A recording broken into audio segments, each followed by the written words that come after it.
I don't know how up you are on the whole uh, issue of the 15% for the debates. I was watching the Daily Show with Jon Stewart, and that 15% threshold was actually set up after Ross Perot ended up doing so well, and the Presidential Debate Committee became alive. Something that I wanted to address that you had brought up was the fact that all the Ron Paul people are potentially going to support the Libertarian candidate, Gary Johnson. And I think that this is an important factor that a lot of the people aren't taking in yet, because those polls that you're seeing, the national polls, 3% you cited, I've seen up to 8%.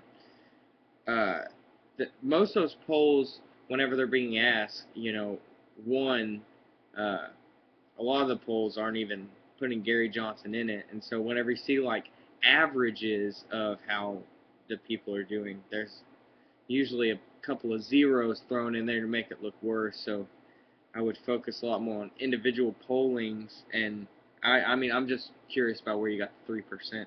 But anyways, back to Ron Paul. The supporters of Ron Paul are pretty up on the Republican Party right now, and we're all trying to make our best bid to affect the Republican Party by becoming delegates and by getting involved in the system. And that's something that you're not going to see as much of in the Republican and Democratic Party. You brought up the fact that the Libertarians are going to take so many votes away from the Republicans. And I would actually say that you're incorrect. I think it's going to take a lot of votes from the anti-war uh, coalition, as you will. The anti-war votes are what's really going to go behind Gary Johnson, and the anti-war votes are going to come out of the Democratic Party. A lot more than the Republican Party. There's not as many anti-war people in the Republican Party, and those votes are going to be going to Gary Johnson because the fact that you see so much war propaganda coming out of the Obama campaign. Oh, Syria, Libya, we're still having all these troubles with Iran. We haven't pulled out the troops out of Afghanistan fully. We're still in Iraq. The anti-war vote is not going to vote for Obama. It's not going to happen. The only way that's going to happen is if they're coerced by the media and they're so bought into the whole media spin on the war. But that's going to be a smaller fraction of the actual anti-war vote. You get what I'm saying? I'm not talking about Democrats as a whole. I'm talking about out of the anti-war Democrats, the only ones that are going to still vote for Obama are going to be the ones that are absorbed in what the media is feeding them.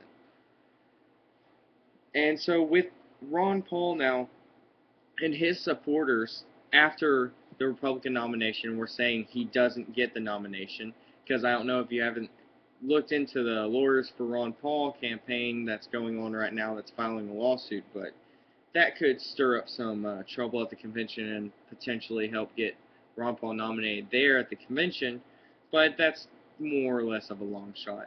And let's just say that Ron Paul's not going to make it.